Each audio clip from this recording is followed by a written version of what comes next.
Radio Nacional Clásica presenta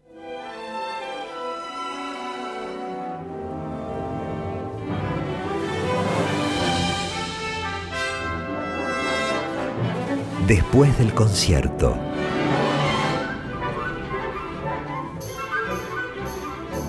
Con Sergio Feferovich, Martin Bullich y Boris.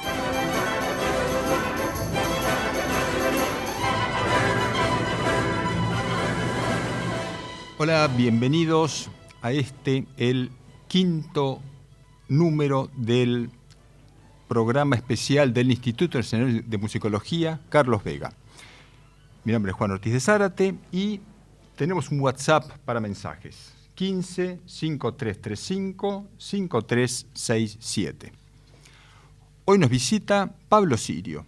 Pablo es antropólogo por la UBA, es doctorando en la misma universidad, es director de la Cátedra Libre de Estudios Afroargentinos y Afroamericanos de la Universidad Nacional de La Plata, investigador del Instituto de Etnomusicología de la Ciudad de Buenos Aires, docente de la licenciatura en Teoría y Crítica de la Música de la Universidad Nacional del Litoral y, por supuesto, investigador en el Instituto Nacional de Musicología Carlos Vega.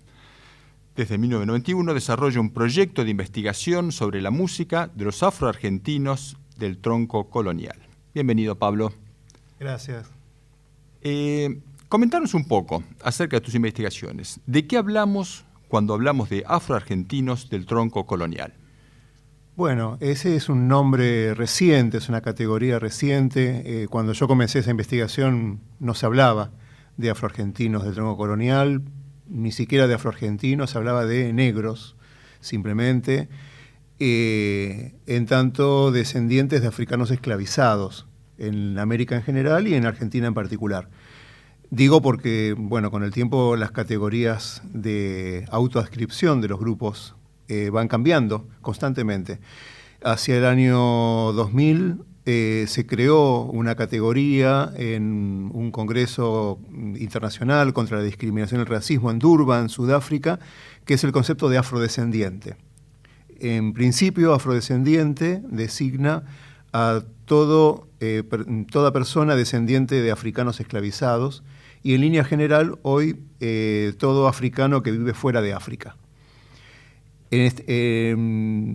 En esta línea se fue incorporando al habla académica y el habla coloquial las palabras afrodescendiente, su apócope, afro, como un reemplazo oportuno de la palabra negro, que está muy cargada de racismo histórico, un término muy despectivo. Y está prohibido en Estados Unidos, además, la palabra negro. Claro. De la carga, por la carga que tenía, sí. ¿no? Y porque además, con la mezcla de las personas a través de las generaciones, no todas las personas que descienden de africanos esclavizados ya tienen la piel negra. Claro. Es una cuestión meramente biológica. Claro. Entonces no se sienten tampoco representados por esa palabra. Y en la Argentina tiene una característica particular respecto a otros países de Latinoamérica, países vecinos, sin ir más lejos, Uruguay o Brasil, y es que aquí también hay otros grupos afro que no son producto directo de la trata esclavista o no sufrieron la sentencia de la historia de lo que fue la esclavitud.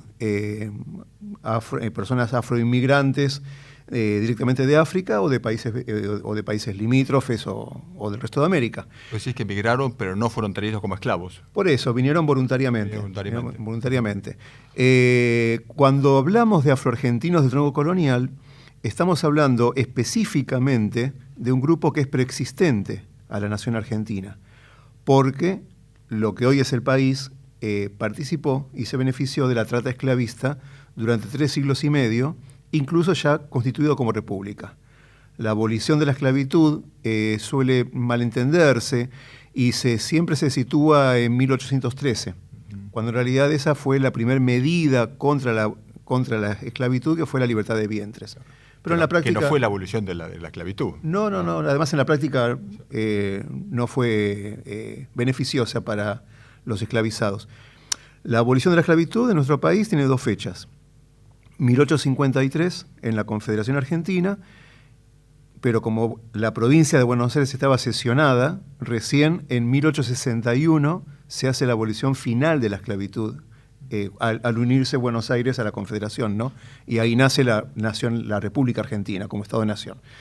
Claro. Así que estamos hablando de descendientes de esas víctimas de la trata en lo que hoy está el territorio argentino, que se sitúa desde fines del siglo XVI. Claro. Y ahí, claro, vos hablaste de las leyes, ¿no? Pero después hay todo un aspecto que vamos a tratar más adelante, que es la cuestión cultural, que no cambia por una ley. Claro. O sea, queda todo ese aspecto, ¿no? de la esclavitud, no sé cómo llamarla, subjetiva sí. o social, que siguió estando décadas, ¿no? Vos escribiste un libro que se va a publicar próximamente, que se llama Gabino Ezeiza, Payador Nacional, 1858-1916. Obras musicales, entre paréntesis, completas. O sea, completas, pero no tanto. Claro. Contanos de ese libro. Bueno, es un libro que comencé hace 5 años aproximadamente, tratando de reunir la obra musical de Gabino Ezeiza, que es el payador nacional por antonomasia. Aclaremos que es negro. Sí. O sea, sigue con tu, sí. con tu investigación, ¿no? Claro, está en esa línea. Claro. Y que no había sido reunida hasta el presente, esa obra musical. Muy dispersa, difícil de encontrar, difícil de documentar, en archivos y en la memoria oral de los descendientes incluso de Gabino. Difícil de documentar porque hay pocos documentos, porque era negro, una infidelidad. No, porque en general la producción de los payadores, hubo payadores y hay payadores blancos también, en general es un tipo de producción musical que no está muy inserta en lo que es el mercado de la industria discográfica o la industria de la partitura y de la difusión, por ciertas características de ese tipo de música. Entonces, no se preservó debidamente. Cuando surgió, estamos hablando de la época del Martín Fierro, para que el oyente se sitúe. Últimas décadas del siglo XIX, claro, estamos hablando. Sí, no era una música valorada por las élites, intelectuales y académicas. Se consideraba que eso directamente era una música que no tenía ningún valor cultural,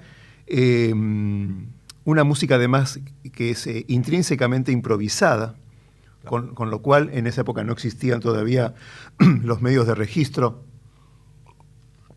de sonido. Al día de hoy es una música que no participa del mercado de partituras, no se editan las partituras de los payadores, y al ser improvisada, bueno, podían durar horas una payada, pero eso se diluía en el mismo momento de la improvisación porque no había forma de preservarla. Pero además la duración, aunque se hubiese podido grabar, que era imposible por el tipo de grabación, las grabaciones eran brevísimas en esa época. ¿Cuánto duran? 3 minutos. Sí. Cuando se empezó a grabar con cilindro y disco de pasta, máximo 3 minutos. O sea, una payada que podía durar horas, no había forma de grabarla. Hay una sola payada que se registró en vivo, digamos. Sí.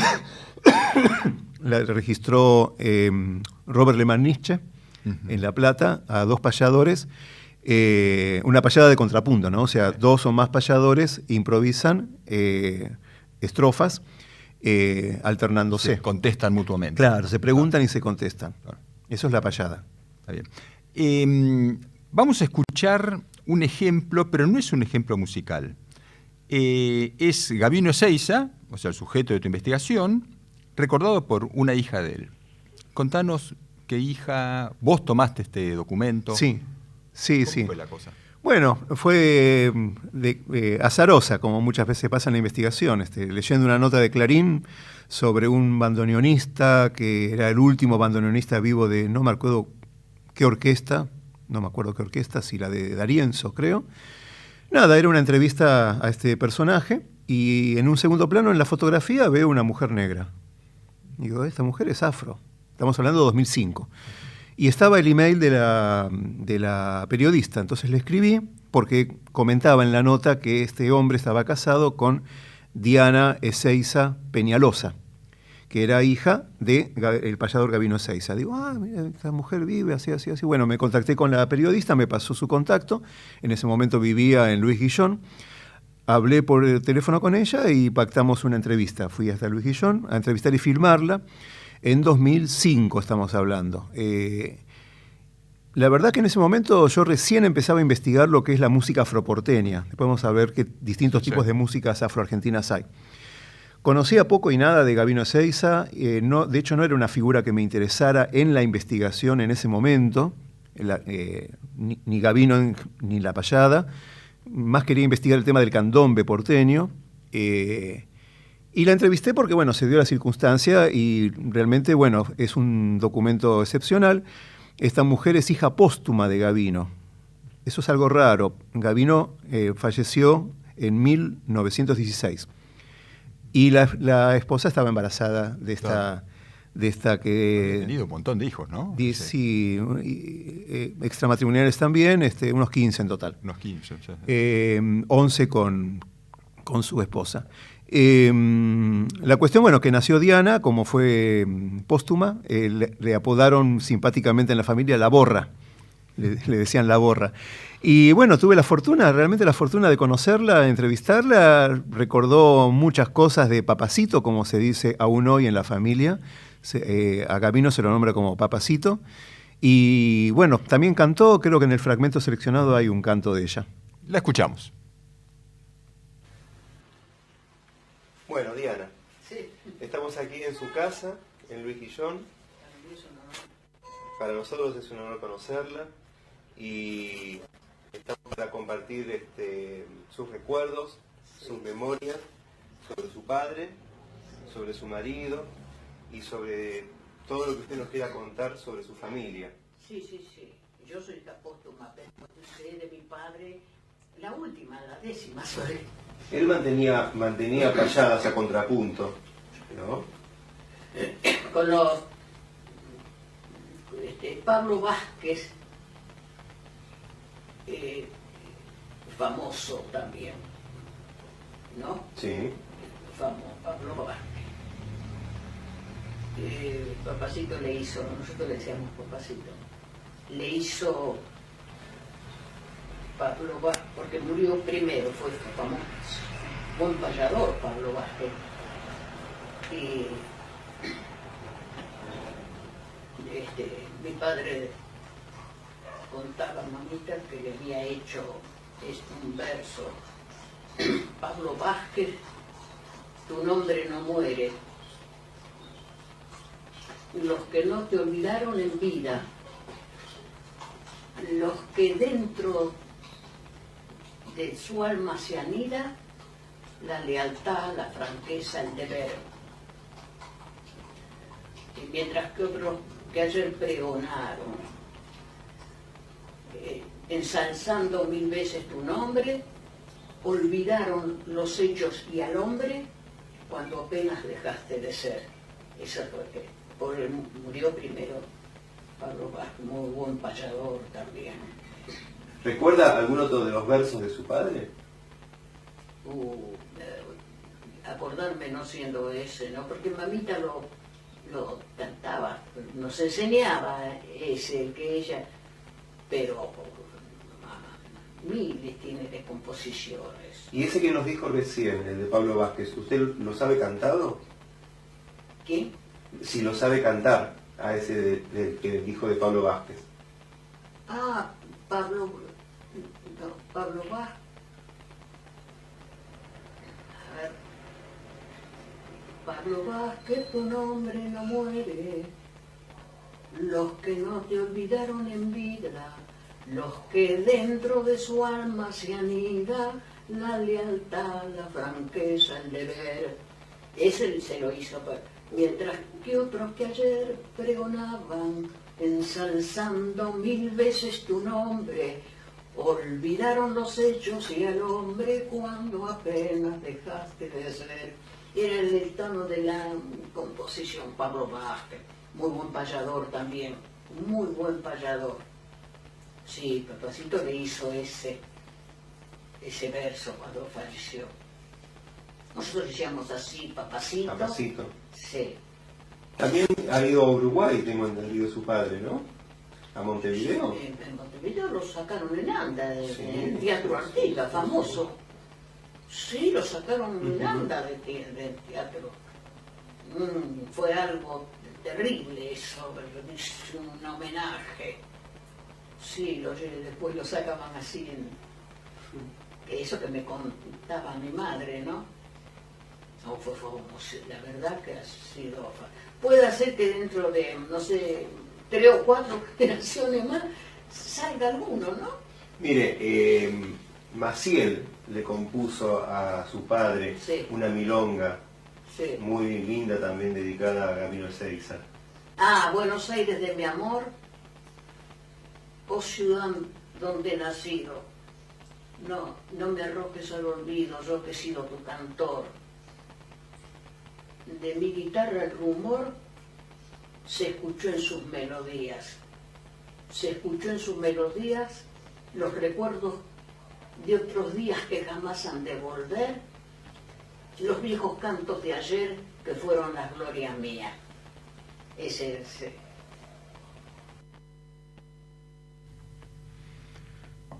Volvemos con nuestra visita de hoy, el antropólogo Pablo Sirio, hablando de los afroargentinos del tronco colonial.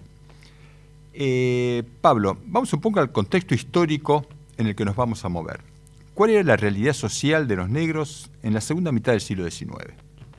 Bueno, era muy diversa respecto al proceso de organización nacional que transitaba el país y ya en ciernes el proceso de europeización y blanqueamiento que la clase dirigente instrumentó como programa ideológico, político, cultural, económico, etcétera, en donde ellos se vieron en una encrucijada porque venían del lastre no solamente de la esclavitud, recordemos que finalmente se abolió en 1861, ¿no? Tiempos muy lejanos hoy en día, pero que en esos momentos vivía mucha población todavía de origen africano directamente, y también el lastre de su participación en los 2 gobiernos de Rosas. Si bien hubo muchos afroporteños unitarios, es cierto que la mayoría de ellos eran rosistas. Y eso, en ese proceso de organización nacional, estaba prohibido, digamos, ni siquiera hablar de Rosas, se hablaba del tirano. Entonces se encontraron en una disyuntiva de cómo encaminarse en esa nueva construcción de ciudadanía argentina, y muchos trataron de rectificar un rumbo cultural hacia la europeización. Decidieron aprender oficios, labores, profesiones valoradas desde Occidente y insertarse en la sociedad en su rumbo. Eso, o sea, los negros fueron llevados a eso por la élite blanca, sí, que estaba buscando una europeización, sí, ¿no? Sí, un invento, ¿no?, de la sociedad blanca argentina, ¿no? Sí, que es una construcción. Lograron un ascenso social en ese sentido, abrazando los valores europeos de cultura, que eran los valores argentinos de cultura en ese momento. Que implicaba negar los propios, digamos, los ancestrales. Y claro, por lo menos puertas afuera. Puertas afuera de sus hogares. Es por ello que hubo muchos músicos académicos, organistas, músicos de salón, compositores, afrodescendientes. Vamos a escuchar, en el ambiente de la música académica, ¿no? Me refiero. Vamos a escuchar un ejemplo. Remigio Navarro. ¿Quién fue? Bueno, Remigio Navarro fue uno de los tantos compositores de música de salón, o sea, música bailable, durante la época de Rosas. Publicó, las obras que se conocen de él están publicadas en 1837 en el Boletín Musical. De ahí es que se preservaron justamente.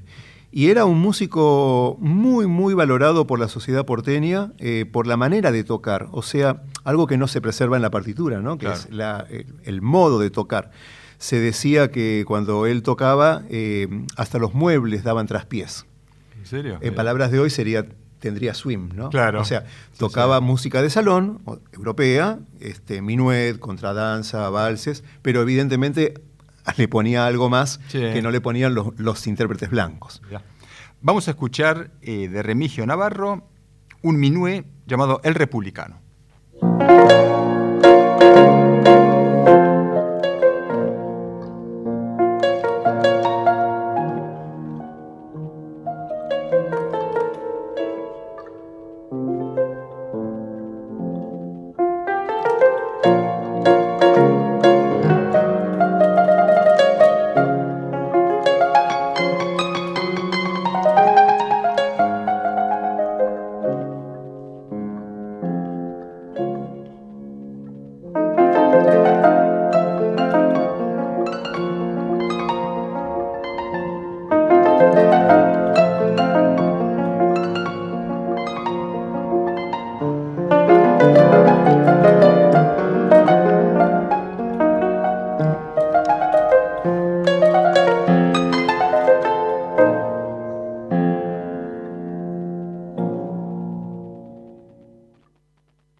Bueno, habrán escuchado un piano raro, ¿no? Un piano con pocos armónicos. ¿De dónde salió este piano, Pablo? Bueno, son pianos históricos, ¿no? Este es uno que pertenece al Museo Histórico Nacional y está restaurado, que es del siglo XVIII. Del siglo XIX, claro. Está tocado, digamos, además con el estilo romántico, hilando fino, digamos, propio de la época, claro, ¿no? Claro. Volviendo al tema, el hecho de que, bueno, un músico negro, pianista y compositor como Remigio Navarro haya sido editado, muestra un ascenso social importante para la época, ¿no? Para la sociedad envolvente era blanco. Claro, bueno. Era blanco. O sea, ascenso porque era blanco, o se lo consideraba blanco porque era un buen músico. Sí. O sea, porque se acercaba al europeo. Era blanco. Hay estudios históricos muy finos sobre los censos, por ejemplo, que se detectaron personas que nacieron esclavizadas y figuran en los primeros censos como negras. En un segundo censo, esa persona estaba liberta, por ejemplo, que era la condición que tenían los nacidos después de 1813, y aparece como parda. Claro. Y en un censo posterior, ya libre, que esa persona era, no sé, pongámosle abogado, aparece como blanco. Con lo cual las categorías raciales se ponían a discreción del bolsillo y de su profesión y posición social. Claro. Pues sí, y es increíble la cuestión ideológica, ¿no? Sí, o sea, sí. Un rico tenía que ser blanco. Incluso hoy, que sea negro. Hoy yo he entrevistado personas afroargentinas en Santa Fe, por ejemplo, que me dijeron cuando nos hacían la libreta cívica en su momento, que se ponía todavía por escrito los rasgos físicos, aparte de la foto, pero todavía se ponían los rasgos físicos. Esas personas me dijeron que le pusieron tez blanca, nariz recta, labios finos, para mejorarla y ayudarla a que esa persona consiga empleo. Mirá. Y estamos hablando de situaciones contemporáneas. Sí, increíble. Así que es blanco quien quiere. Quien puede. Quien puede, claro. Decime, incluso la terminología que usaban en esa época, ¿no? Hoy sería inaceptable, por supuesto, ¿no? Yo he leído algunas censos donde se habla, bueno, de mulatos, pardos, negros, criollos, claro. Y no me acuerdo qué otra combinación habría, que es impensable hoy en día, ¿no? Hay por lo menos 35 de esas combinaciones. Eso fue una invención se llaman los cuadros de castas. Los cuadros de castas fue una invención de la monarquía española para dividir una población crecientemente mestiza en América entre indígenas, negros esclavos o libres y españoles, ¿no? Esa gente se fue mezclando, lo que dio el mestizaje, el criollismo, y inventaron esas categorías justamente para empezar a entender qué derechos y qué posiciones sociales podía ocupar cada quien, ¿no? Claro, porque esas categorías implicaban, ¿no? Toda una posición social. O sea, no eran simplemente categorías... No, porque depende lo que se llamaba en esa época la limpieza de sangre, podías ascender a ciertos puestos públicos o la carrera eclesiástica o ingresar en la universidad. Hay personas que tuvieron que blanquear sus antecedentes, digo blanquear literalmente, ¿no? Sí. Para poder ingresar en...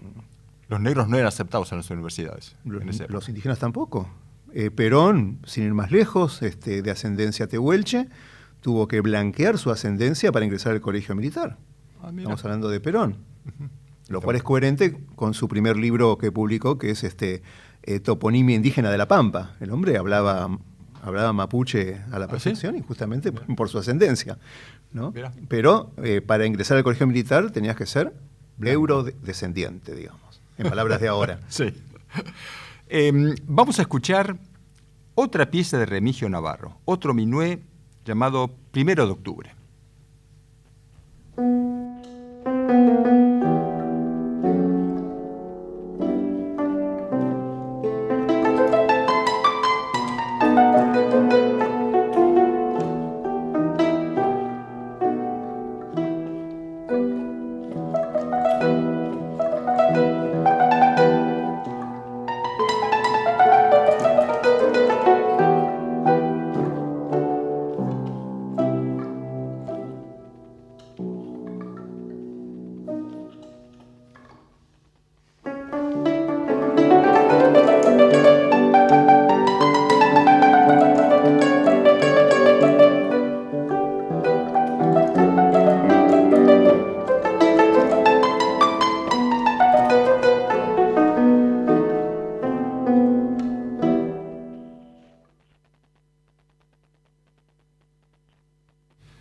Muy bien, volvemos a nuestro programa con Pablo Sirio, hablando de los afroargentinos del tronco colonial.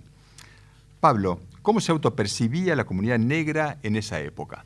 Bueno, en Buenos Aires se percibía con dos categorías que aún están vigentes, que son negro usted y negro che.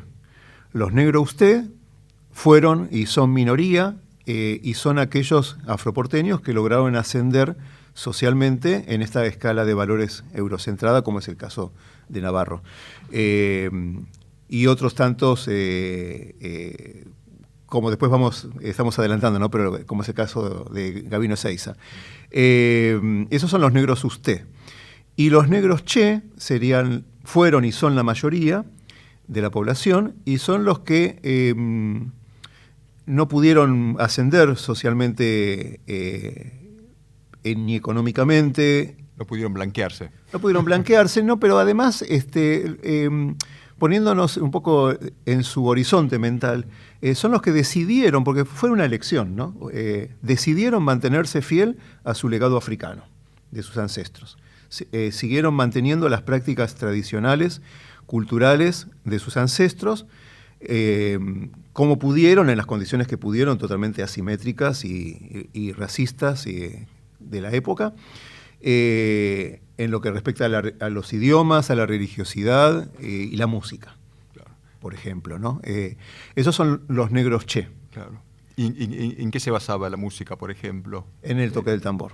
En el tambor. El tambor. El tambor es el articulador social por excelencia de la identidad afroargentina. Y era propia de los afroargentinos. No había otras comunidades que usasen el tambor. Sí, no, sí, muchas comunidades indígenas, sí, desde ya. Pues sería diferente a la que usan los... La característica, digamos, de los tambores, los tipos de tambores que hay entre los pueblos originarios son tocados con palos, con baquetas. Puede ser, ¿no? De diverso tipo. Los tambores, una modalidad del toque de los tambores afroargentinos, porque también los hay con baquetas, pero es con mano, directamente con mano, con las dos manos. Eso es algo característico de los pueblos del África. Antiguamente se hablaba del África negra, ¿no? Del África subsahariana. El toque de los tambores con las manos, como pasa en muchos otros países de América también. Claro, claro. Y en cuanto a los géneros musicales que ellos consideraban propios, ¿qué me puedes decir de eso? Bueno, el género por antonomasia es el candombe. Claro. El candombe. Cuando hablamos de candombe, hablamos de por lo menos 14 tipos de candombes que hubo en este país. Algunos de ellos están vigentes, otros están en proceso de revitalización.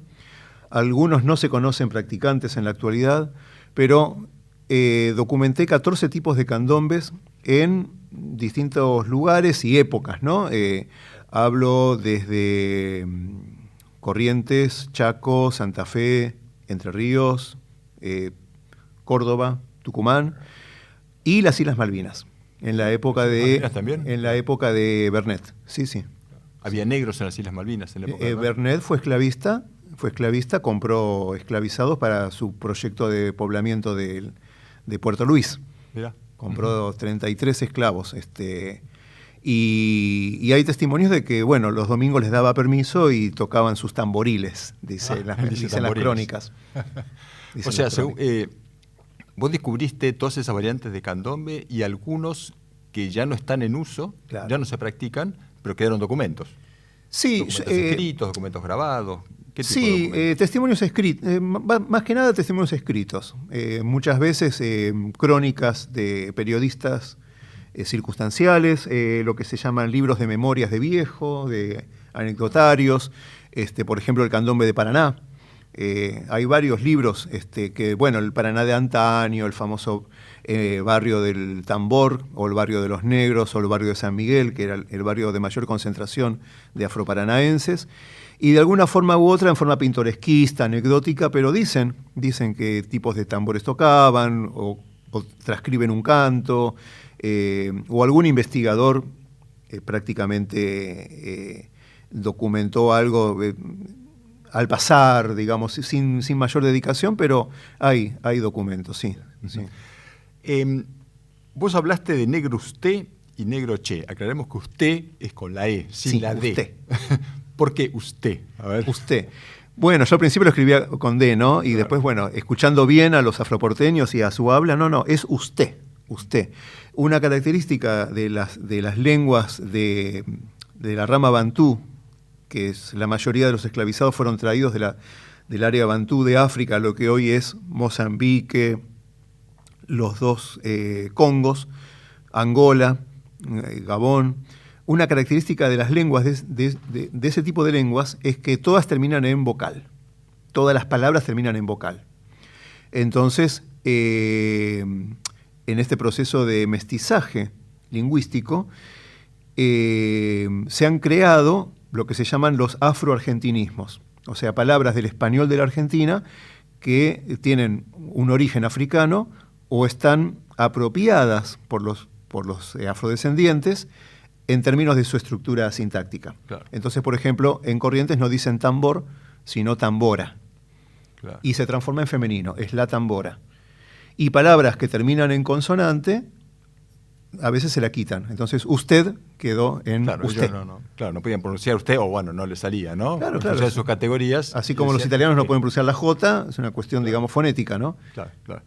Vamos a escuchar un ejemplo de negro usted. No un ejemplo musical, sino un documento que Sí. vos tomaste. De Rita Lucía Montero. Sí. ¿Quién fue Rita Lucía Montero? Rita fue una actriz de teatro, de cine, de televisión, cantante, que llegó a grabar algunos discos, estuvo con la orquesta de Tito Alberti, por ejemplo, y vivió sus últimos años en la Casa del Teatro. Falleció en 2013. Yo la traté muchos años, escribimos un libro juntos con sus memorias. Ella descendía de una familia que fue traficada por el almirante Brown. El almirante Brown, como tantos próceres, fueron esclavistas. Y su familia desciende de traficantes de lo que después fue el Congo belga. Claro. Después se llamó el Congo belga, hoy República Democrática del Congo, traídos por el almirante Brown. La cuestión es que Rita Montero fue una negra usted, lo reconocía, digamos, públicamente. Eso fue un mandato familiar muy importante que... Ella se decía a sí misma, negra Sí. para Con ellos mucho es una orgullo, categoría. con mucho orgullo, porque fue un mandato social. Ellos vivían en ese momento en el barrio de Palermo, era la única familia negra del barrio, y tenían que ser lo más europeizados posibles para ser aceptados socialmente. Palermo ya define una clase social, ¿no? Sí. El padre, ella debutó en la película Juvenilia, 1943, y le prohibió que baile en la comparsa de candombe que había en una escena que era una comparsa de candombe, ¿no? Y le dijo al padre, que nunca te vean como una persona vulgar. O sea, negra. Claro, o sea, candombera. Entonces, digo por qué puertas afuera y puertas adentro, Sí. ¿no? De la identidad, que es muy complejo. Todas estas familias, sean usted o sean Che, conocen y practican el candombe porteño. Pero los usted no Algunos lo lo hacen ocultan. públicamente, no lo hacen públicamente. Ella me cantó repertorio de candombe, sabía el toque de los tambores, sabía el simbolismo, etcétera, pero nunca lo hizo como en su carrera profesional. Claro. Nunca. Mirá. Escuchamos a Rita Lucía Montero. Yo soy argentina por 6 generaciones. Y la única mujer de color que figura en el diccionario de las actrices y en el Museo del Cine, donde está mi foto por la intervención en las películas, porque yo quise primero dedicarme a ser actriz, pero esas cosas, la persona que me representaba falleció. Y como yo podía cantar, me dediqué más al canto, porque se necesitaba un trabajo continuado, ¿no? Como lo necesitamos todos. Y así comencé cantando y bailando de chica en la escuela y actuando. Porque o para mi suerte o para mi desgracia, no sé, para mi suerte. Nací con el don tanto de actuar como de cantar y como de bailar. Cuando en mi época estaba muy de moda el top americano, de ver las películas, yo aprendí a zapatear junto con mi hermano. Es una cuestión de la raza. Como es ritmo, se lleva. Es una predisposición que se tiene. Así que en la escuela estaba de artista todo el año, durante todos los primeros 6 años que terminé la escuela primaria. Siempre estaba cantando, bailando, que me sacaban como una muñeca de una caja que venía 25 de mayo y que era algo de esa gran familia, que era el 9 de julio, que era el Día de la Bandera. En todas partes estaba yo. Usted nació en Buenos Aires. Yo nací en Buenos Aires, en el barrio, en pleno barrio Palermo. Nací Arauz 2820. Arauz, entre Juncal y Verón. ¿Y su familia estaba compuesta? La única familia humilde de ese barrio éramos nosotros. Porque mi abuelo trabajaba en el banco y tenía cuatro hijos. Ujú. Entonces, lógicamente vivían en Maipú y Corrientes. Sola. Sí, mi abuelo vivía con sus hijos y mi abuela, entonces, decidió comprar una casa. Porque el sentido de que su familia tenía que vivir en una casa, que en 2 habitaciones, que así, no se podía. Ya, bien inteligente mi abuela, porque tantos años, imagínate. Y fuimos a vivir ahí, donde después ya papá, que es el mayor, casado, fue con su mujer, con mi madre, y ahí nací yo, que soy la última. He tenido cosas muy lindas porque mi hermano mayor, como iba a la escuela, tenía gran trato con todos los chicos de las buenísimas familias de ahí, porque era un barrio de gente de todo. ¿Cuántos hermanos tenía Rita? Éramos 4 varones y yo, pero todos fallecieron, 2 fallecieron de bebés, casi. Y me quedó mi hermano mayor, Héctor Miguel, y mi hermano que falleció el último hace poco, Sergio Antonio. Y yo fui el último orejón del tarro. Sí, como la menor fue. Claro, porque pasó así, como mamá querían tener una nena, pero no venía la nena. Entonces mamá le hicieron un tratamiento y el médico la engañó. Cuando llegó el momento le dijo, señora, usted está de 6 meses. no me diga, no puedo, porque esto, porque lo otro. Si hacía problemático un hijo traerlo. Dice, quédese tranquila que va a ser una nena. Y acá está. Y acá está la nena. Y me encantó. Yo en todas partes siempre he sido la única, en la escuela, en la colonia de Olivos. Siempre he sido como una mascota en todas partes. En lo que ha sido cine, en lo que ha sido teatro. Así ¿Usted ha participado en películas? Sí. Tengo entendido por medio de Héctor. Sí, sí. ¿En qué películas participó? Bueno, como papeles, con cosas importantes, empecé en el teatro con Susana Freire, que hicimos una comedia maravillosa, Mi querida Ruth, que duró 1 año de éxito, pero de éxito consecutivo, de tener que pedir localidades con 10 días de anticipación, como era el espectáculo de teatro antes, ¿no? Entonces ahí quedamos amigas. ¿Cuántos años tenía usted más o menos? Tengo En esa época, cuando... 16. Más o menos, o sea que era chica. Sí, 16, 15. Y Susana Freire, después de esa obra, se casó. Se casó con Carlos Hugo Christensen. Que Carlos Hugo Christensen era director de Lumington. Y me contrataron para 2 películas. La muerte camina en la lluvia, que ahí tuve el gran gusto de conocer a Olita Zubarry, un amor de persona, y al elenco también. Y después, ¿Por qué mintió la cigüeña? Que ahí sí trabajó Susanita, con... Ay, por Dios, que se me quedó. En un momentito me le voy a decir. Tan conocido este actor. ¿En estas películas usted era chica así? ¿Cuántos años tenía? Sí, eso no sé por qué. De un año al otro, de 16 a 17. Ajá. Cuando veas la película te vas a dar cuenta. Ay, mi amigo, ¿cómo se llama? No me puedo acordar el actor. Qué cosa tan fea. Bueno, pero eso... tanta... Roberto Escalada.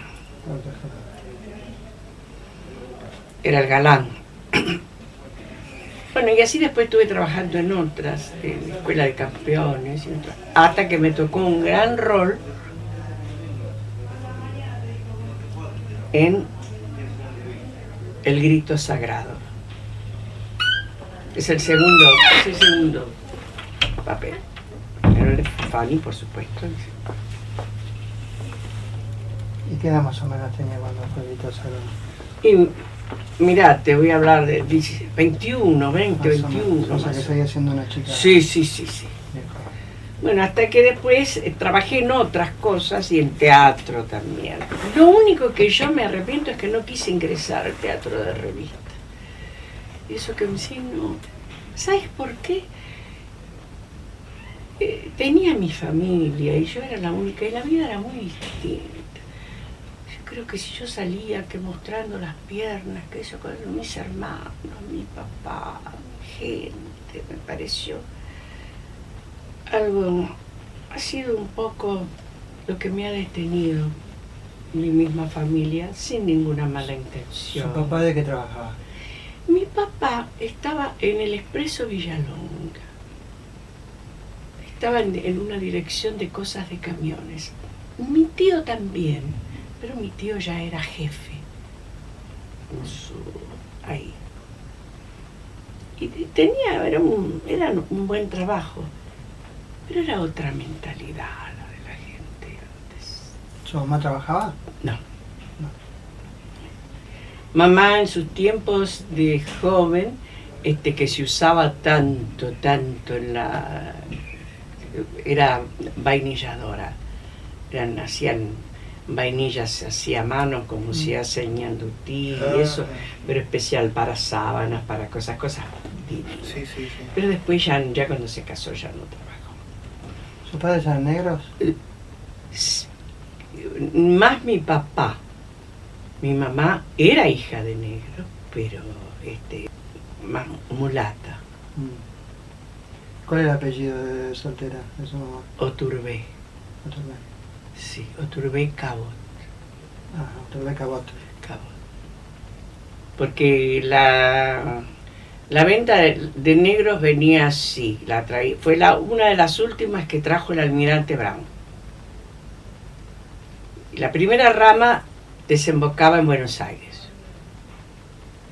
De ahí seguía y hacían otra parte en Entre Ríos. Usted, Rita, cuando dijo al comienzo de la entrevista que era de 6 generaciones argentina. Mi madre, Sí. mi madre y mi padre, mi abuela y mi abuelo, mi bisabuelo y mi bisabuela, mi tatarabuelo y mi tatarabuelo. Ya más argentina no puedo ser. O sea, Porque la mayoría de la gente vivía en el barrio sur. Y nosotros, por esas cosas de la vida, estuvimos nada más que viviendo en el barrio norte. Y en el barrio norte no vivían negros. Los únicos en ese barrio éramos nosotros.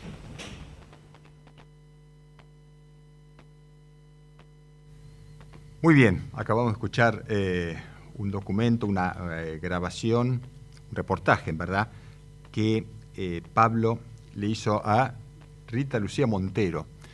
Y en un momento se escucha algo raro, ¿no? Habla del almirante Brown que trajo a los negros. ¿Cómo es eso? ¿Un prócer trayendo Y negros? bueno, sí, digamos la historia con mayúscula y las historias olvidadas, contrahegemónicas, las historias que no entran en el canon, ¿no? Nuestro país fue esclavista y los esclavos no vinieron solos, fueron traídos y hubo personas responsables por ello, que eran los traficantes, los negreros. Hubo españoles, hubo portugueses y hubo argentinos también y de otras nacionalidades. La mayoría de los afroporteños hoy conservan por línea paterna sus apellidos patricios. La mayoría de las familias afroporteñas que yo conozco tienen apellidos patricios.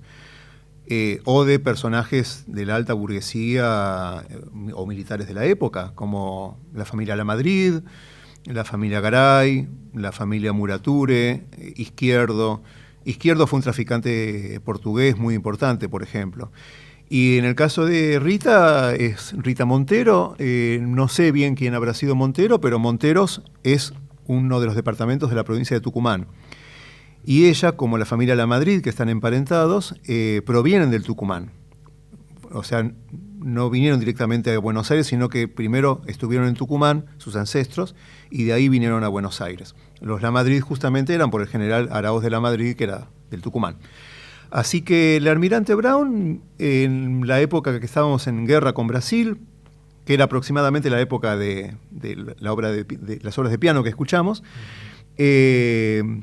como el capitán Bouchard, también tenían patente de corso, y con esa patente de corso iban por el Atlántico o por el Pacífico. Recordemos de corso, no corso de de Avenida de Mayo, sino de corsario. De corsario, ¿no? Patente de corso. O sea, tenían permiso para asaltar... Para asaltar legalmente barcos. Claro, eso es patente de piratería corso. oficial. Claro. Y capturaban barcos negreros que iban rumbo a Brasil para cortarle la provisión de esclavizados. Los destruían, se apropiaban de la mercadería, entre comillas, y como Buenos Aires estaba bloqueado, el puerto de Buenos Aires, los desembarcaban en Carmen de Patagones. Así era el tráfico negrero en esa época, que entraban técnicamente como libres, pero en la práctica era un negocio formidable. Y de ahí llegaron a Malvinas. De ahí Algunos de ellos... Bernet le compró a Alfaro, que tenía una factoría de negros en la desembocadura del Río Negro, valga el juego de palabras, le compró los 33 esclavizados que llevó a Malvinas. Mirá. Hablamos de negro usted, así que termina en E, y negro che. Hablemos un poco del negro che ahora. Ya hablamos del negro usted, Claro. y su representante Rita, ¿no? Contame un poco, ¿qué es el negro che? El negro che es el afroporteño que mantiene los legados de la tradición africana, de sus ancestros, como piedra angular de su identidad como afrodescendiente. Esto lo es a través del toque de tambor y a través de hay varios géneros musicales afroporteños, pero el género más importante es el candombe. Usualmente se desconoce lo que es el candombe porteño porque es un tipo de práctica que, por esta cuestión del racismo, ellos trataron de mantener fuera del ámbito público. O mejor dicho, era público en otra época, lo hacían en carnaval, lo hacían en las fiestas de diverso tipo, en procesiones, etcétera, pero digamos a partir de más o menos finales del 1800, deciden replegarlo al ámbito privado. Es una decisión orgánica de la mayoría de estos afroporteños replegarlo al ámbito privado por la cantidad de burlas y desprecio que sufrían al tocar en público, en carnaval, por ejemplo. Entonces lo mantuvieron puertas adentro de sus casas. Lo que hoy quizás se conozca más es el candombe uruguayo, que se toca mucho en la Argentina, sobre todo a partir de la década del 80, de 1980 quiero decir, ¿no? Por uruguayos inmigrantes o por argentinos que les gusta ese tipo de candombe, y es el que más se conoce también porque en Uruguay siempre fue público, se ha creado obras de candombe para la industria discográfica, muchos... tiene muchísima vigencia. Sí. Mucha difusión. Entonces lo que se conoce es el candombe uruguayo. Y como, digamos, hay varios mitos falsos sobre los afroargentinos, como que, bueno, murieron todos en las guerras o se mezclaron y al mezclarse se diluyó su cultura y el candombe desapareció porque no se lo ve en la calle. Entonces, es muy reciente, estamos hablando de año 2007 puntualmente, que el candombe porteño, los afroporteños están tratando de volver a hacerlo en el espacio público, de mostrarlo, de enseñarlo y de que sea respetado. Y reivindicar su cultura, ¿no? Sí, de reivindicación cultural. Vos hiciste un reportaje a María Elena Lamadrid. Sí. ¿Quién es? María Elena Lamadrid ella actualmente vive en Merlo, provincia de Buenos Aires, es también descendiente de africanos esclavizados por el general Arauz de Lamadrid, y Garay también, su apellido materno, y es una persona emblemática, así como Rita de los Negros Usted, y además eran parientes entre ellas, ¿no? De los Negros Che. Representante del Negro Che. Sí, además es fundadora y presidenta de la asociación Misibamba, una entidad creada por ella en 2007, y también fue una de las primeras que empecé a entrevistar. Esta fue la primera entrevista que le hice, y los primeros candombes que yo empecé a escuchar, aparte de Rita, se los escuché a ella. Digo escuchar porque el candombe porteño es un género musical básicamente cantado, o sea, además de toque de tambor, se canta. Bien. Vamos a escuchar ese reportaje. Me llamo María Elena Aliendo, nací el 26 del 7 del 34, tengo 72 años. Les puedo contar algo de lo que fue mi familia cuando se hacían los bailes en Flores, en el Salón La Armonía, que era una casa grande, en Argerich 350. Y se hacían esos bailes para los negros, ¿no es cierto? Dedicado para todos los negros, ahí se reunían todos, ¿no? Y bueno, aparte de que iban bailarines de tango, ahí no se tocaba candombe, porque los candombes eran exclusivamente para las reuniones familiares, ¿no? Ahí se bailaba tango, estaba la orquesta antigua que se llamaba Toyo, con el clarinete que se usaba en esa época, y después grabaciones de las personas que bailaban tango, Tarila, La Lora, eran conocidos de tango, ¿no? Y hay un cantor de tangos que no recuerdo bien el nombre, que si lo recuerdo más adelante se los voy a dar, que se inició ahí. Después fue un gran cantor de la orquesta no recuerdo la orquesta, pero ya se los voy a dar porque estaba haciendo memoria hoy de eso. Bueno, los bailes en la reunión, lo que se hacía en la reunión íntima en mi casa, se convocaba por un cumpleaños o por simplemente pasar un rato o simplemente jugar a la lotería. Entonces, bueno, después que se almorzaba o se cenaba, sacaban los tambores eran tambores cortos, hechos con barriles de vino. Y se le ponían los cueros y se lo ajustaba alrededor con no era alambre, era como un aluminio, que se le ponía un aro, que se le dice, ¿no? Que se le ponía alrededor y lo afinaban, ¿no es cierto? Ellos lo afinaban. Y lo entibiaban al lado del fuego. No sé si ese era el afinamiento que le daban, ¿no? Y bueno, y se empezaba, estaba el que hacía de base, o sea, el llamador, después estaba el que contestaba y el repiqueteador. Ya cuando llegaba a esa punta, digamos, a ese término de que se unían ya todos los que estaban tocando, ahí comenzaba el baile y comenzaba el canto, ¿no es cierto? Salían primero a bailar las personas mayores, ¿no es cierto? Siempre salían los más viejos a bailar. Eso es un detalle que siempre me quedó grabado. ¿Por qué salían siempre las personas de mayor edad a bailar? ¿Y cómo lo disfrutaban? Por los movimientos que hacían. No eran movimientos de candombe, pero muy, no sensuales, no es la palabra sensual, pero sino muy armónicos. Como que si le estuvieran bailando algo, o como si yo es lo que yo sentía en esos momentos, como si dentro de ellos estuvieran percibiendo un pasado que les había quedado atrás. Porque yo tenía una bisabuela que hablaba en africano, y hablaba pocas palabras, pero hablaba en africano y siempre estaba fumando con un habano, eso recuerdo.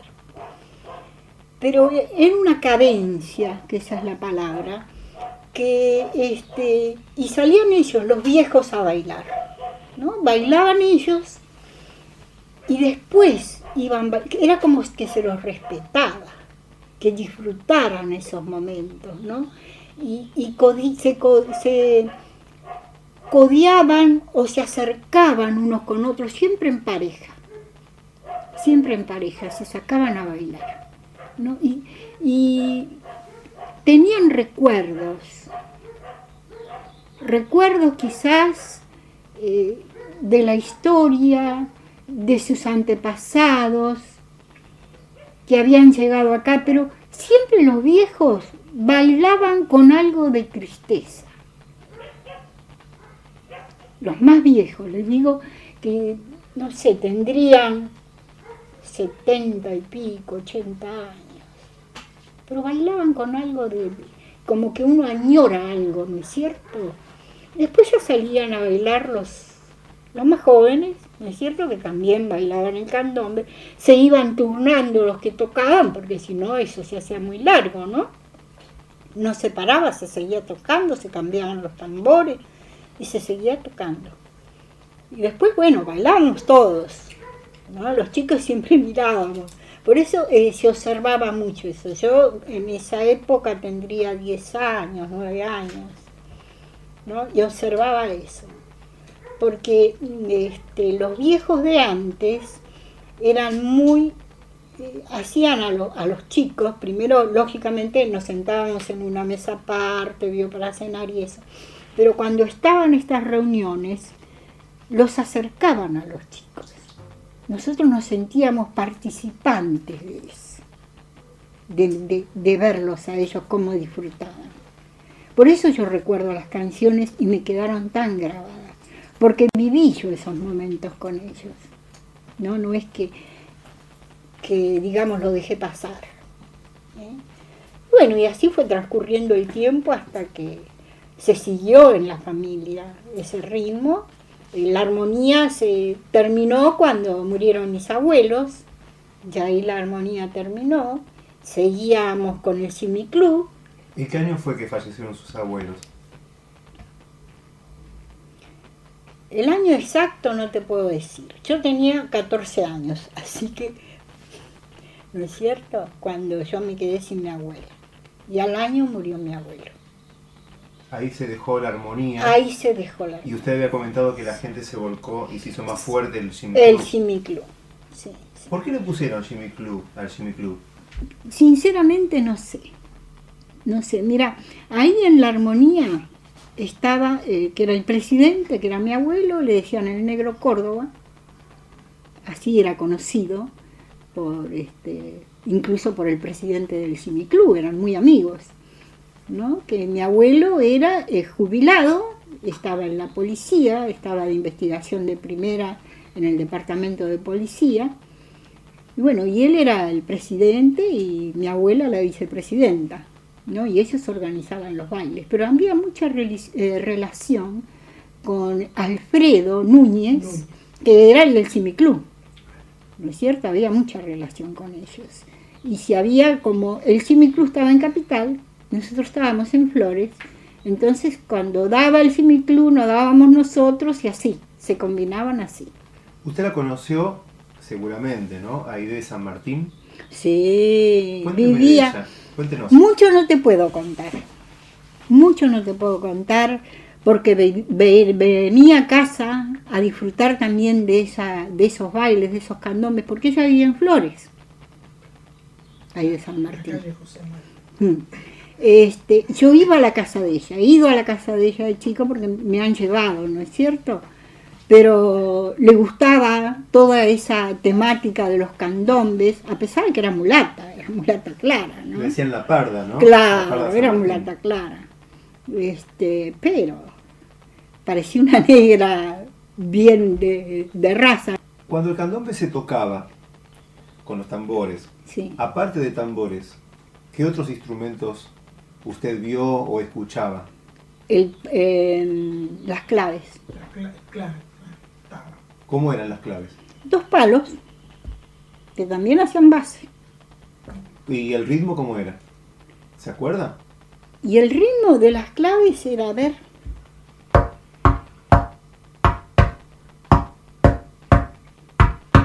esa es la base. Y después el repiqueteo, el otro no recuerdo, sinceramente no recuerdo. Y cuando se tocaban los tambores para bailar, ¿eran a veces solamente la percusión o era cantado también? Sí, era cantado. ¿Pero llegaban también a tocar solamente tambores para bailar o siempre era cantado? No, eran cantados. Siempre era Incluso hay un candombe que se cantaba en pareja. Ajá. Cantaba la mujer y el hombre contestaba. Bien, Como yo diálogo. tenía como un diálogo había, ¿no es cierto? Una estrofa decía uno. Era una cosa, un candombe, digamos, teatralizado. ¿Viste? Que se decía. Pero bueno, se hacía. Pero voy a entonar un poco. Francisca, señor, venga usted para acá, yo quiero que usted me diga que, ante todo la verdad, yo por sus ojos quiero tener pasiones buenas que recordar. Está usted loco, don Juan José, ¿qué aspiraciones quiere tener? Mire un momento a su alrededor, ojos que indican no sé lo que. Mire más cuanto mire, vamos a bailar, bailemos todos juntitos al son de este lindo tango. Mira que la vida es corta y trae muchos desengaños. Bailemos todos juntitos al son de este lindo ritmo. Mira que la vida es corta y trae muchos desengaños. Yo por sus ojos quiero tener pasiones buenas que recordar. Está usted loco, tío Juan José, ¿qué aspiraciones quiere tener? Mire un momento a su alrededor, ojos que indican no sé lo que. Mire más cuanto mire, vamos a bailar, bailemos todos juntitos al son de este lindo ritmo. Mira que la vida es corta y trae muchos desengaños. Muy bien, estamos acá en la segunda parte de los especiales del Instituto Nacional de Musicología, Carlos Vega, y hoy nos visita Pablo Sirio, antropólogo. Ya estuvimos hablando toda la primera mitad del programa sobre los afroargentinos del tronco colonial, hablamos del contexto histórico donde se desarrollaron histórico, cultural. Y ahora vamos a volver al comienzo, que hablamos de tu libro. Tu libro, Gabino Ezeiza, Payador Nacional, 1858-1916, obras musicales incompletas, entre comillas. ¿Por qué incompletas? ¿Quién fue Gabino Ezeiza? Explícanos un poco. Bueno, Gabino Ezeiza fue un payador muy importante, nacido en el barrio de Montserrat, conocido también como el barrio del Tambor, específicamente a 2 cuadras de donde queda el instituto, en la calle Chile y México. Ahí nació. Él descendía de una familia de esclavizados, el abuelo fue soldado de San Martín, en el ejército de los Andes, el padre fue guerrero del Paraguay, de hecho murió en el Paraguay, y él procedía de un linaje de la nación Bamba, que esto es el centro de África, lo que hoy es República Democrática del Congo.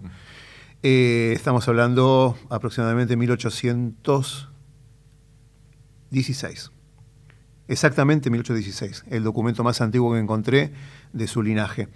Su abuelo llegó en el 16, decís vos. Fue comprado en el 16. Bueno, sí, fue comprado en el 16, claro. Sí. Y se llamaba Merlo de apellido. Después pasó a manos de la familia Ezeiza, que es una de las familias patricias, y ahí le quedó el apellido Ezeiza, originalmente con Y. Él desciende de ese linaje, nacido en 1858, ya libre, ¿no? Él nació libre y de joven empezó a conocer la payada por un pulpero del barrio de San Telmo, Pancho Luna, que era payador. Aprendió a tocar la guitarra en ese contexto, después se desenvolvió en el ámbito del periodismo.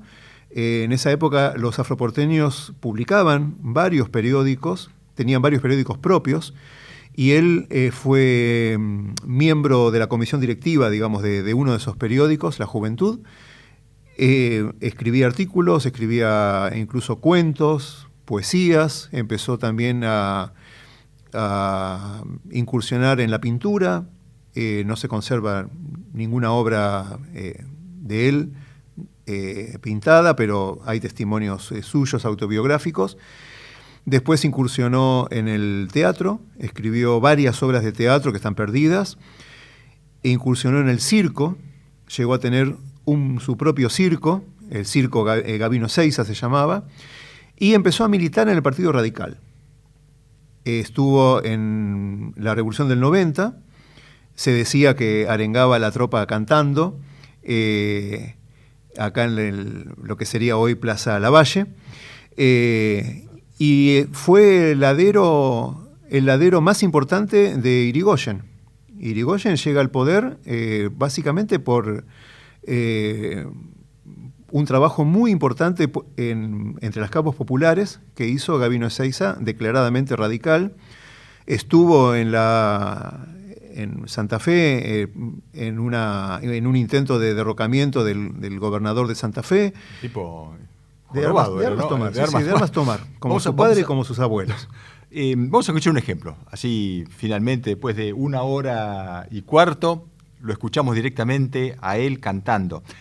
Contanos un poco las características de las grabaciones de él. Son grabaciones muy antiguas. Sí, para el oyente actual son grabaciones defectuosas en su calidad de sonido, pero tengamos en cuenta que son todas grabaciones hechas en 1905, en un sistema de grabaciones que se llamaba acústico, en lo que se podía grabar en la época con discos de pasta, los discos de 78 revoluciones por minuto, que era muy difícil grabar, muy artesanal, muy experimental, y además en esa época las guitarras todavía, el canto con payada es básicamente con guitarra, eran con cuerdas de tripa, con lo cual el cantor tenía que poner la cabeza dentro de una campana que hacía de micrófono para que capte el disco, el surco, la onda sonora.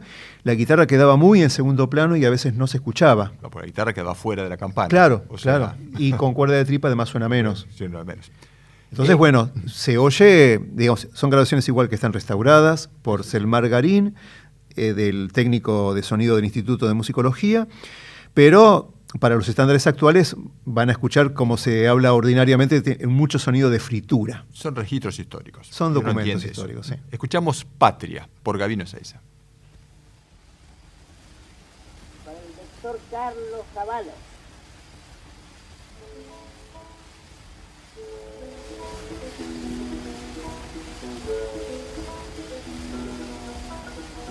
Patria, yo te reverencio tu pasado tan glorioso, tu presente tan hermoso, aunque existe más allá.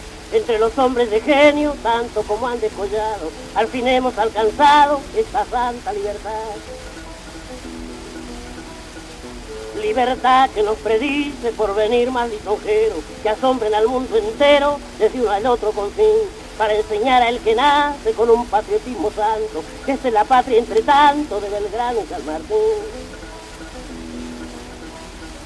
Venciendo en todas las lides a las huestes extranjeras, elevando sus banderas hasta el Andes colosal, redimiendo con su sangre los pueblos esclavizados, quien hasta hoy no habrá exclamado, esta es la patria de Alvear. Glorias como Chacabuco, de trascendental memoria, y como Maipo otra gloria que tanto resplandeció, que padre no dice a su hijo, lleno de calor y brío, esta es la patria, hijo mío, donde San Martín nació.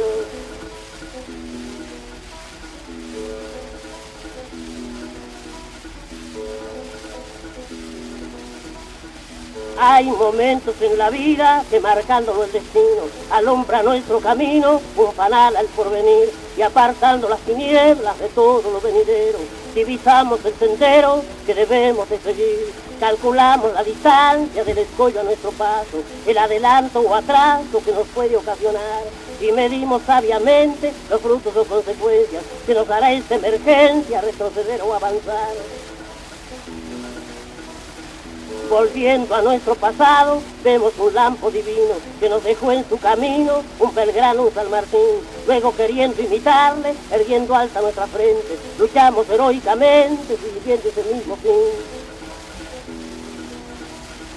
Esa estela que dejaron la contemplamos con gozo, porque el mar más tempestuoso nunca ha logrado borrar. Y en el altar de la patria, la idea depositando, todos vamos anhelando el hacerla prosperar. Mostremos a nuestros hijos, mejor si en la infancia aprenden, que de titanes descienden, titanes tienen que ser. Tanto en el rudo combate, donde se juega la vida, como en la paz bendecida, próximo fruto obtener. Dicen que cuando lucharon, los que libertad nos dieron, cubrir los campos se vieron, de roto casco en la ley. Hoy que el pedestal glorioso se erige de la victoria, esos testigos de gloria vamos a buscar allí.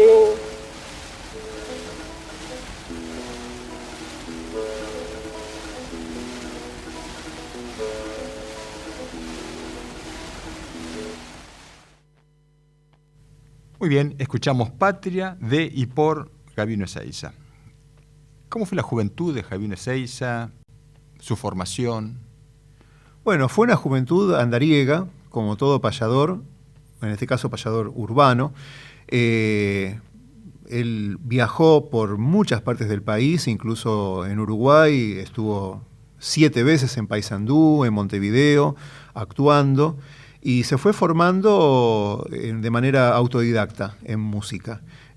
Lo único que se sabe es que se formó con Pancho Luna, que era el pulpero que le regaló su primer guitarra, y después se dedicó de lleno a la payada. Abandonó el periodismo, abandonó el teatro, todo, y se dedicó de lleno a la payada, que fue todo lo que cultivó en su vida hasta el año 16, cuando muere. El canto de payador es un canto de contrapunto, básicamente, que se hace con otro payador, entre 2 o más payadores, quiero decir. Sin embargo, es un canto que se retrotrae a la época del fines del siglo XVII, principios del XVIII. Ya hay testimonios incluso en la época cuando se hace el sitio de Montevideo, que había payadores y payadoras. Mujeres ¿mujeres payadoras también? también. Sí, mujeres payadoras. Y es concomitante a la emergencia del primer género literario nacional, que es la gauchesca. Cuando surge la gauchesca, con el uruguayo... Ay, se me olvidó el nombre. Ya me va a salir. Ya va. Bueno, el Día del Payador es por este personaje uruguayo, que era afrodescendiente también, o se sospecha que era afrodescendiente, no se sabe bien todavía. Se crea un género autóctono literario que es la gauchesca. Hasta ese momento acá la literatura era una de imitación básicamente europea, sea francesa o peninsular. Y surge la gauchesca como género literario, musical. Y la payada era su expresión por antonomasia, que en esa época se hacía por un género que se llamaba cifra. Y en menor medida se podía payar con vals o con estilo. Lo que hace Gabino Ezeiza, y por eso cobró fama muy rápidamente, es introducir una variable que literalmente de un día para otro se transformó en moda hasta hoy, que es payar por milonga. Él fue el que introdujo el payar por milonga, algo que no se hacía hasta ese momento, y él toma la milonga del candombe porteño. Bien. O sea que era un negro usted, pero conocedor del candombe porteño y de la milonga porteña, la lleva a la guitarra en una payada memorable que tuvo con Nemesio Trejo en 1882, si mal no recuerdo, en una pulpería en ese momento, pero que hoy sigue funcionando como cantobar en Barracas.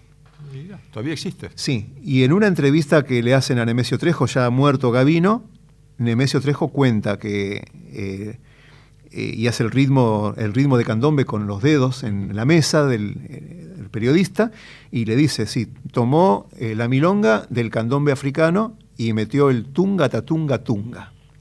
O sea, así dice. Es un negro usted, pero que no reniega del che.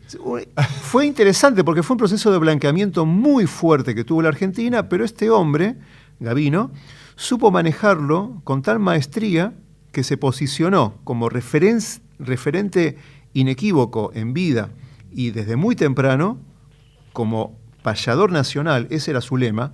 Todos los payadores tenían un lema, sí. El rey de los payadores, etc. Él era payador nacional, era su lema. Escuchamos otro ejemplo, Dos extremos, de y por Gabino Ezeiza.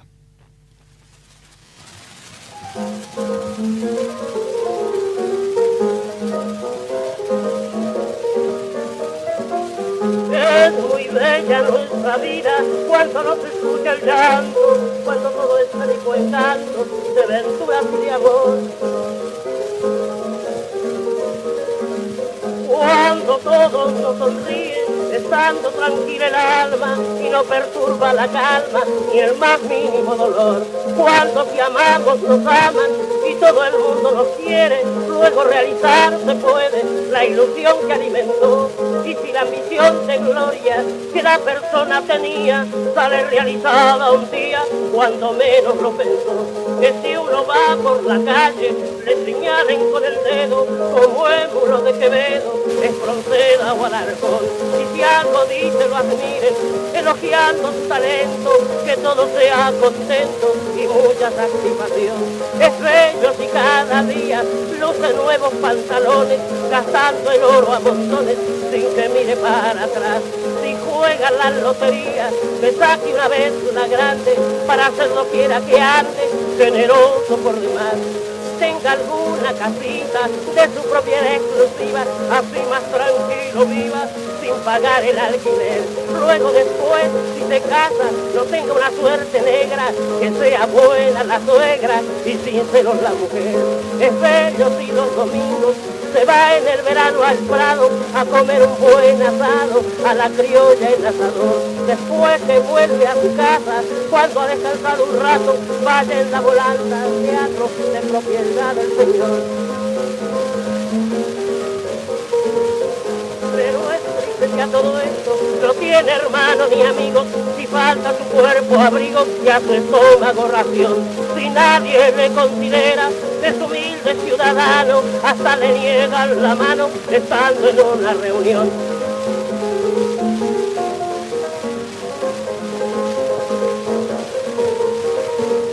Pero es triste si no tiene un pincel para su gasto, el catre que hay en el cuarto ya se le está por romper, o el dueño de casa dice que pronto mudarse debe, que no tenerlo no puede, no pagando el alquiler.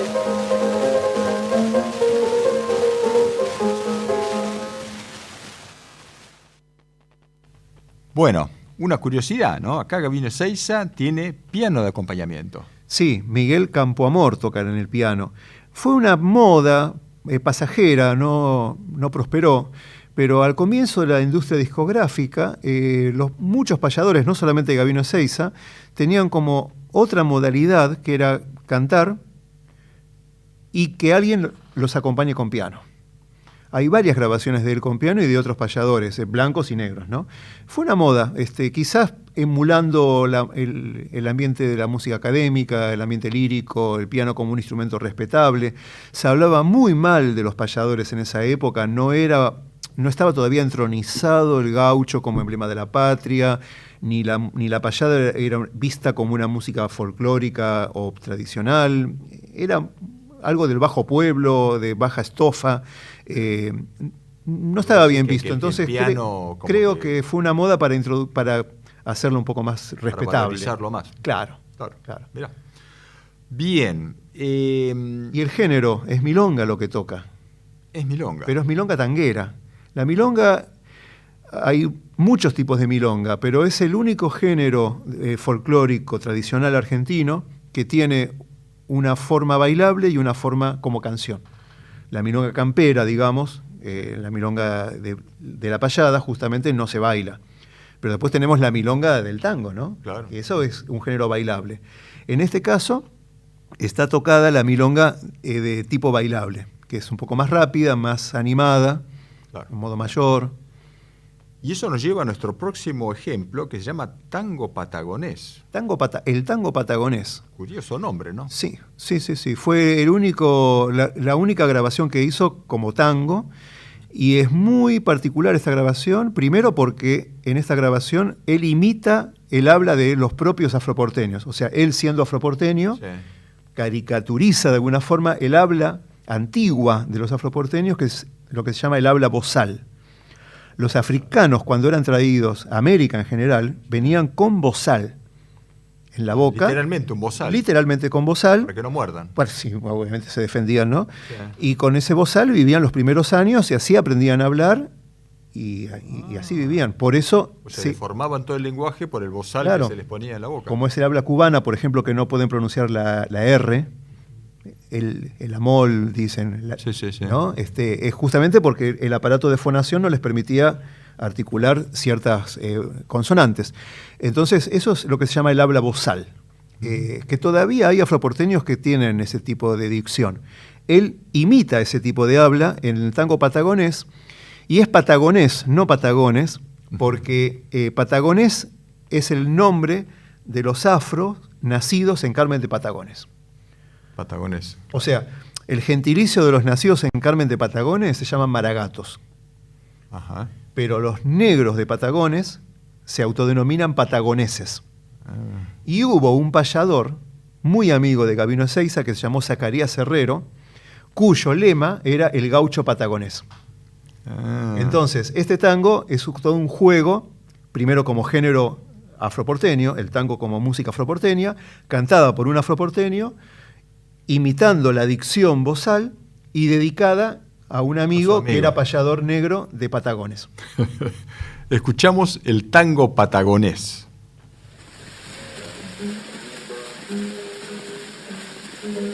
Bailemos tango, la mitad quiere, quien sabe el amo va a protestar, porque el negrito bailar no puede, como el amita sabe bailar.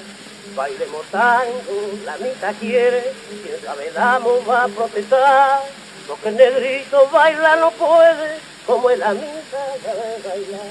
Primero el cuerpo lo sandunguea, después la pierna levanta así, como los sauces sangolotea, quiere la mitad enseñarme a mí. Primero el cuerpo lo sandunguea, después la pierna levanta así, como los sauces sangolotea, quiere la mitad enseñarme a mí. Ya no puedo, me hace cosquillas, ay no me toque, va a desmayar. De Río Negro junto a la orilla, en estos días de carnaval. Ya no puedo, me hace cosquillas, ay no me toque, va a desmayar. De Río Negro junto a la orilla, en estos días de carnaval. Y yo no la miro, ni ofrezco escoba, que tanta tengo para vender. Porque la mito me da una soba, si con la mitad me llega. Y yo no la miro, ni ofrezco escoba, que tanta tengo para vender. Porque la mito me da una soba, si con la mitad me llega. Bailemos tango, la mitad quiere, quien sabe damos va a protestar.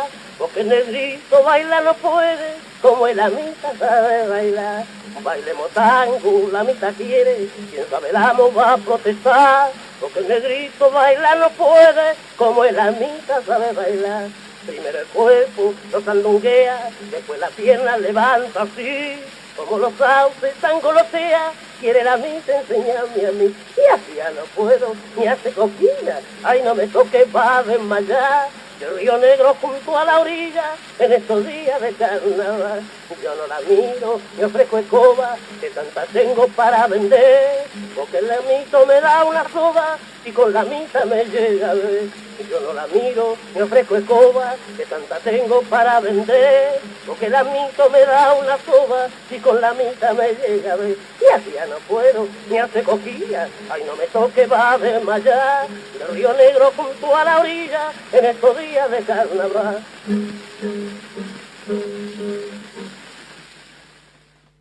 Muy bien, acabamos de escuchar de y por Gabino Ezeiza el tango patagonés.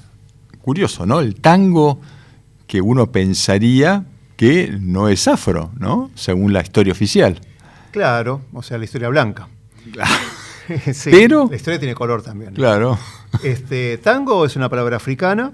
Hay varias localidades en África llamadas tango. Hay otras llamadas milonga. Hay otras llamadas candombe. Sí, hay toda una geografía musical en África, sobre todo en Angola. Muy interesante. Y en muchas partes de América la palabra tango aparece ya desde el 1700 y siempre en contexto de baile de negros. Desde Nueva Orleans, en los bailes que hacían en la Plaza Congo, hasta el primer diccionario de voces afrocubanas de 1837 de Pichardo, en donde se define tango, baile y sitio de negros donde tocan sus tambores o atabales, pasando por Venezuela y desde ya Montevideo. Con lo cual, la expresión tango en Buenos Aires no tiene por qué ser la excepción a la regla. Hace poco publicamos con dos colegas un artículo sobre el documento más antiguo, escrito, conservado, que se conoce de la mención de la palabra tango en Buenos Aires. Y es la compra-venta de un terreno, también en el barrio del Tambor, en Montserrat, entre dos negros, y que aparece denominado como casa y sitio del tango. Y esto es 1802. Mira. Y logramos ubicar dónde quedaba este terreno, cómo era físicamente, qué se hacía ahí. Y tango es una palabra de origen bantú que es difícil traducirla literalmente, pero es ir al tango, es ir a hacer lo del tiempo de antes, ir a hacer lo de los antiguos. Cuando los negros se juntaban para hacer el tango, era reunirse para rememorar sus tradiciones africanas que habían vivido antes de ser esclavizados. Eso es el tango. O sea, el tango blanco es una construcción ideológica de las élites europeizantes. Sí, y no empezó en 1880 con la prehistoria del tango, estoy haciendo signo de comillas, y que no tenían letra, al contrario. Hay documentos mucho más antiguos, incluso no como tambo, sino como tambo y como tambú, pero no eran por problemas de mal escritura de los blancos, sino que son palabras emparentadas dentro de estas lenguas bantú que son bastante complejas de traducir y de interpretar. Claro. Igual que milonga. Milonga es una palabra africana que significa muchas palabras. Longa es palabra y se le antepone el plural mi, o sea, las palabras son muchas palabras. Eso significa milonga. Por eso son cantos extensos. Claro, increíble. Vamos a escuchar nuevamente a Gabino Ezeiza en El Cochero.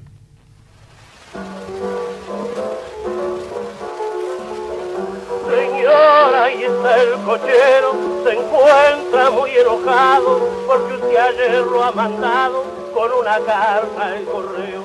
A él le ha parecido feo, dice que no es changador y que le arregle la cuenta, se lo pide por favor.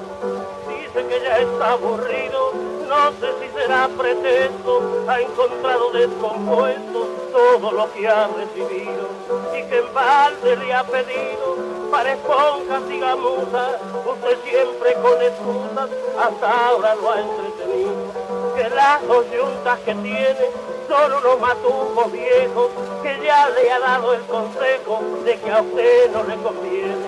Y la librea no tiene más que tan solo un botón y los clavos del pescante le han roto medio faldón.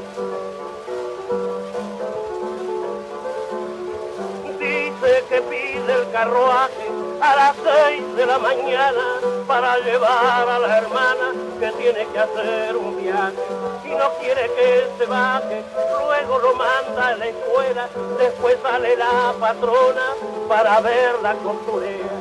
Que la galera que tiene es tan grande como vieja, se le va hasta las orejas poniéndose verde bien. Y la librea no tiene más que tan solo un botón y los clavos del pescante le han roto medio faldón. Jamás dice de qué tiempo no dan para la comida, que se tome usted medida para buscar un cochero, que el patrón es majadero, porque los caballos peores siempre quiere a toda fuerza que los saque trotadores. Dice que hace mes y medio queda la caja de entrado y mal informe le ha dado don Juan el almacenero, que también el carbonero dice que es un embrollón, que más de 20 cuartillas ya le debe de carbón.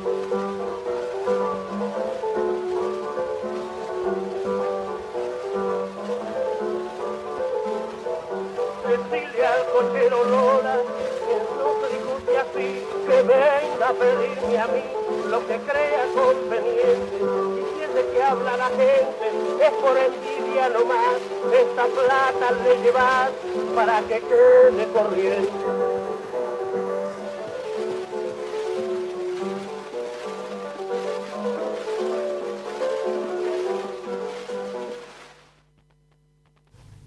Muy bien, acabamos de escuchar El Cochero de y por Gabino Ezeiza.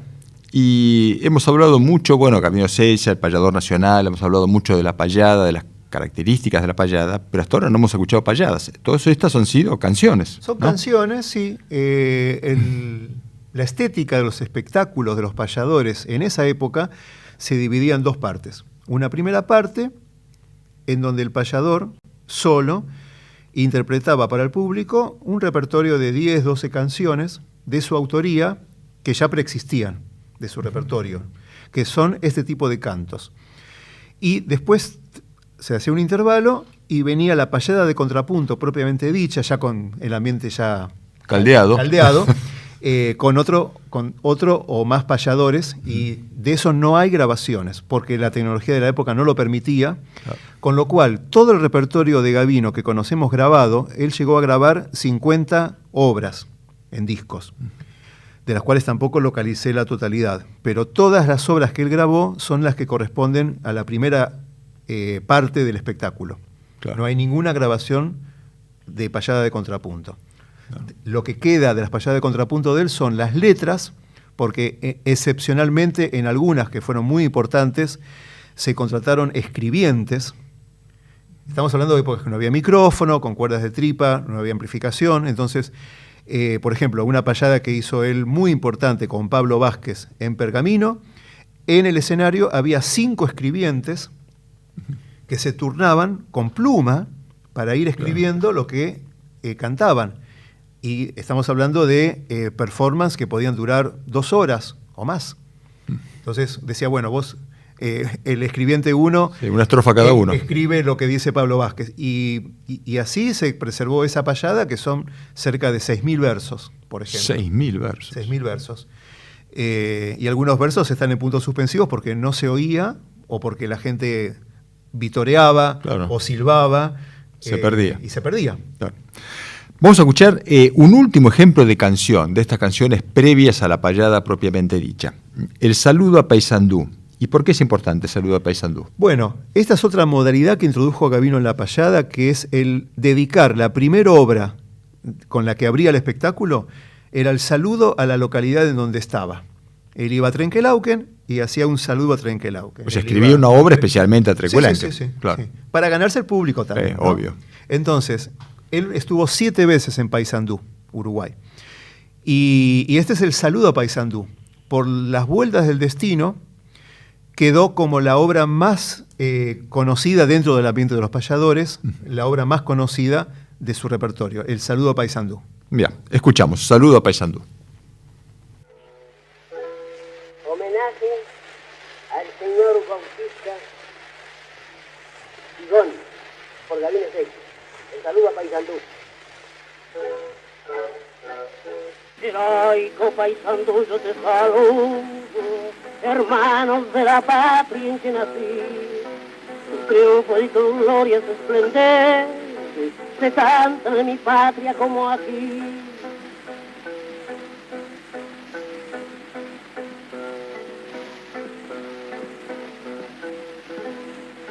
Los bardos que tenemos en el Plata, que escalan el Olimpo en su canción, dedican a este pueblo de valientes su grande y más sublime inspiración. Los bardos que tenemos en el Plata, que escalan el Olimpo en su canción, dedican a este pueblo de valientes su grande y más sublime inspiración.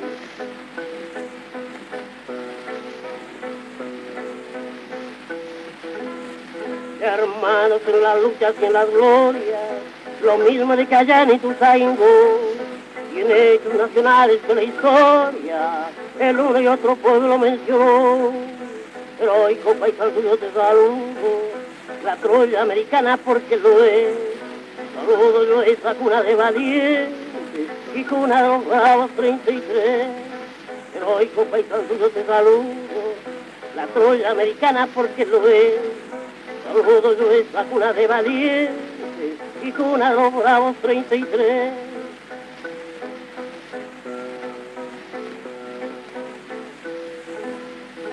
Heroico Paysandú, yo te saludo, hermanos de la patria en que nací. Tus triunfos y tus glorias esplendentes se cantan en mi patria como aquí. Los bardos que tenemos en el Plata, que escalan el Olimpo en su canción, dedican a este pueblo de valientes su grande y más sublime inspiración.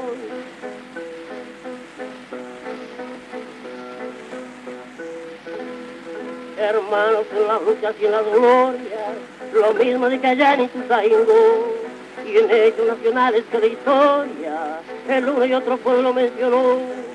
Heroico Paysandú, yo te saludo, la Troya americana porque lo es.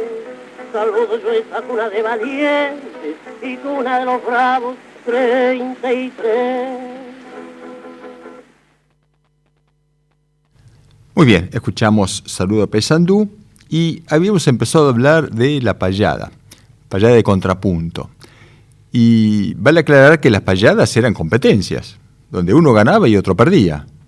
Originalmente el perdedor rompía la guitarra. ¿En serio? En su origen, sí, rompía realmente eran batallas, como se dice hoy en el ambiente del rap, ¿no? Uh-huh. Un género también afro. Y se dice que algunas podían llegar a durar toda la noche. Depende de la inspiración y ¿Y en qué consistían? ¿Por qué ganaba el que ganaba? Bueno, Gavinos fue declarado, y él se autodenominaba payador nacional, porque realmente no la erraba nunca. La payada se improvisa sobre distintos... No le erraba nunca. No le erraba nunca ¿A ni qué? ¿A la rima? ni a la rima, ni a la métrica, ni al sentido de lo que tenía que decir. Había que improvisar en base a distintos metros y rimas españoles, ¿no? Como la copla, como la seguidilla, como la redondilla, como la sextina, como la octava y sobre todo la décima espinela.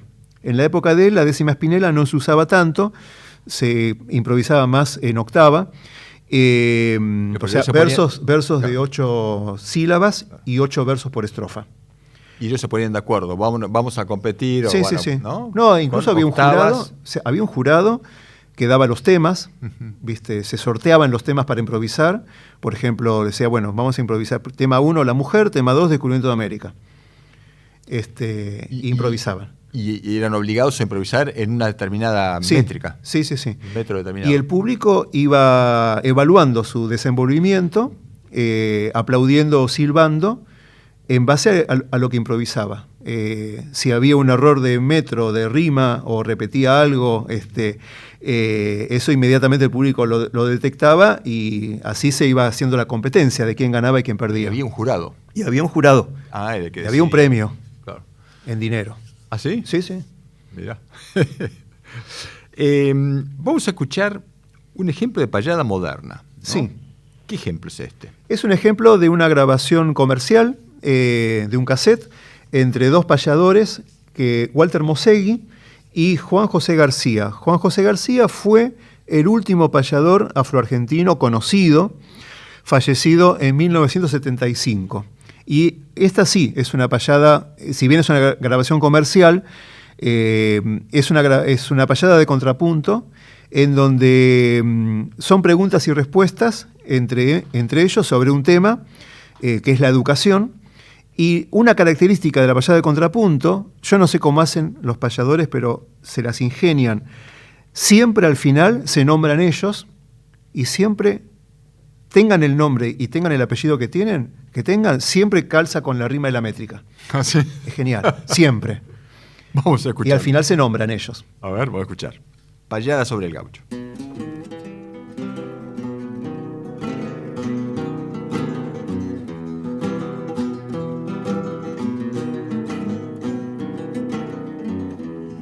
Vengo de un tiempo paisano con un caudal de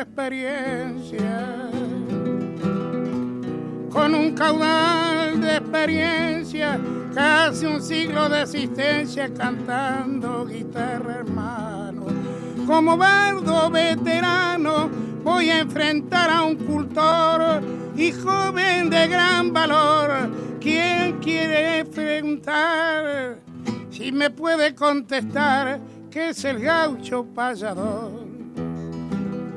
Existe una diferencia que le quiero establecer respecto al gaucho que ayer se jugó en la independencia. El gaucho de hoy se evidencia salvando tiempo y distancia, porque avanzó con más ansia y en la evolución que anhela luchó para que la escuela llegue al casco de la estancia. No es por malintencionado, pero como soy curioso, quiero que me aclaremos solo del presente y pasado. Algo de duda dejado con su décima espinela, en realidad me desvela al hacerme ese intercambio, en que se evidencia el cambio cuando el gaucho entró a la escuela. Radica el cambio en el hecho de que hoy se ha cultivado y está mejor informado frente a la ley del derecho. El de ayer le puso el pecho corajudo ante la lanza, el de hoy basó su confianza de no ser subestimado, y las armas ha cambiado, la cultura es su esperanza. Yo no niego la cultura, pero me aferro al pasado, porque el gaucho fue el soldado que forjó las estructuras. En las alboradas puras de nuestros tiempos primeros, enfrentó a los extranjeros con valentía y dignidad por nuestra argentinidad como un valiente guerrero. Mi buen García, yo opino distinto a como usted opina. En la América Latina hoy nuestro gaucho argentino quiere ser libre latino, logrando una convivencia de fraternal existencia con el cultural empeño para concretar el sueño de la Argentina potencia. Usted se va por las ramas, hay que defender lo nuestro. Yo puedo ser su maestro, que usted en su escuela proclama lo que la historia amalgama. Allá por la edad primera se ha grabado en mi mollera, se lo puedo repetir.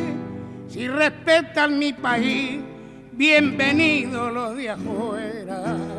Si el mundo es una familia, no existe el hombre de afuera. Por culpa de la frontera hay guerra, odio y vigilia. No soy un ser que se exilia en absurdo localismo. Amemos el humanismo.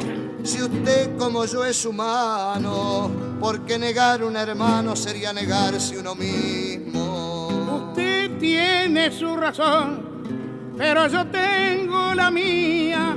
Valoro la valentía que tuvo en esta ocasión. Usted habló de evolución y yo del tiempo pasado, pero le dejo aclarado que estaré firme en mi cancha. Cuando me dé la revancha, veremos el resultado. Yo no tengo inconveniente, si me espera he de esperarlo, si me topa he de toparlo, verso a verso y frente a frente. Hijo de este continente tan heroico y tan fecundo, daré segundo a segundo la sangre de mis arpegios, porque pienso que el colegio es la salvación del mundo. Por nuestros gauchos de ayer, hacia vuestro encuentro voy. Y yo con el gaucho de hoy viajo hacia el amanecer. Usted cumplió su deber y yo he de cumplir el mío. Anda la historia en el brío gauchesco de nuestra raza. Y nadie pondrá mordaza a nuestra sangre del río. El tema es muy eficaz, pero el tiempo nunca alcanza. Yo no pierdo la esperanza de enfrentarlo una vez más.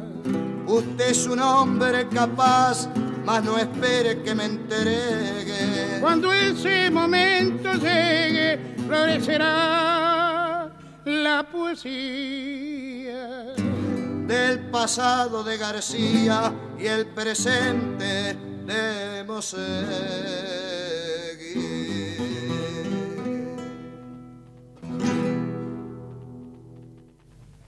Muy bien, se nos está acabando el tiempo, estamos llegando al final de nuestro programa, pero Pablo, decinos por lo menos un par de palabras sobre la obra escrita que vos pudiste recopilar de Gabino Ezeiza.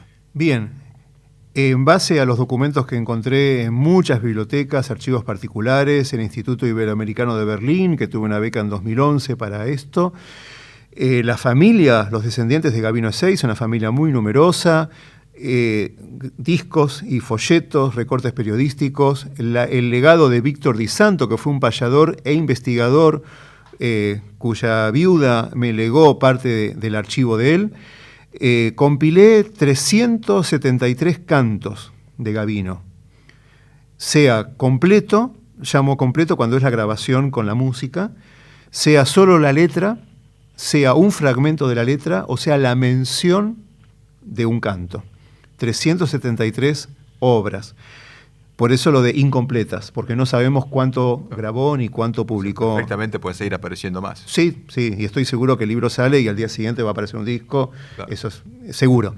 Es una obra dispersa. Lo que hice es tratar de reunirla en un libro, transcribir las letras, las músicas y hacer un análisis histórico antropológico y musicológico de este repertorio muy rico y muy diverso. Bien, bien. Bueno, como corresponde para terminar este programa, vamos a escuchar El adiós de Gabino Ezeiza, de Ignacio Corsini. Contanos un poquitito sobre este tema. Una obra muy bonita, elegíaca, digamos, ya muerto Gabino en el 16, murió el día que asumió Irigoyen. Y le llegó el mensaje a Irigoyen en la Casa de Gobierno que había muerto Gabino. Y se dice que dijo, pobre negro, él sirvió. Eso es lo que se dice. Y bueno, Corsini, cultor también del repertorio criollista y muchas obras de la temática rosista, canta esta canción que es de Blomberg y Maciel, que Maciel también fue un afroporteño. Bueno, muy bien. Escuchamos El adiós de Gabino Ezeiza por Ignacio Corsini.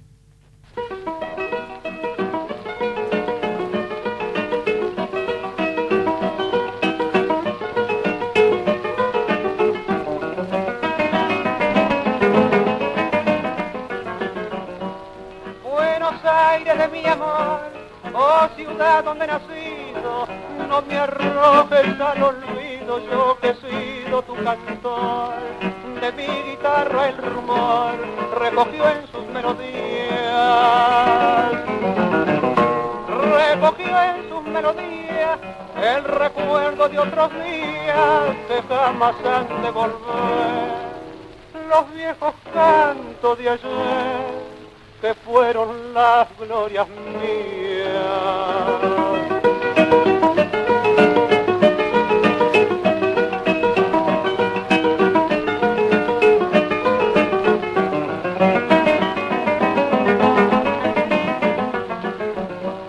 Esperanza que ya no hay, coplas y cielos ardientes, la diana de los valientes volviendo del Paraguay. Canto de patria pero hay que en la guitarra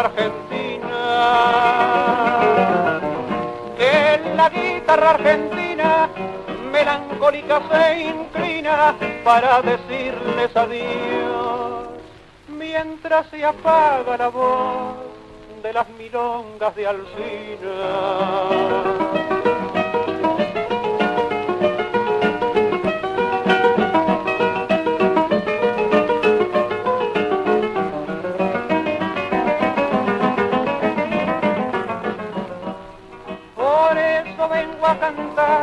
Mi trova de despedida, que hoy en la tarde de la vida mi alma ya empieza a nublar.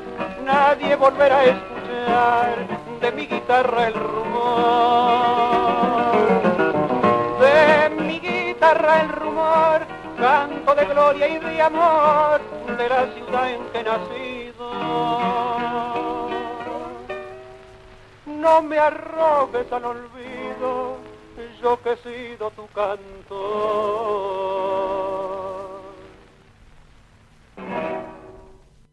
Tango, la meta quiere, caminamos va a protestar, porque el negrito bailar no puede, como en la meta sabe bailar. Bailemos tango, la meta quiere, caminamos va a protestar, porque el negrito bailar no puede, como en la meta sabe bailar. Primero el cuerpo lo sandunguea, después la pierna levanta así, como los sauces sangolotea, y de la mente enseñame a mí. Primero el cuerpo lo sandunguea, después la pierna levanta así, como los sauces sangolotea, y de la mente enseñame a mí. Ya no puedo, me hace cosquillas, ay no me toque, va a desmayar. De Río Negro junto a la orilla, en estos días de carnaval. Ya no puedo, me hace cosquillas, ay no me toque, va a desmayar.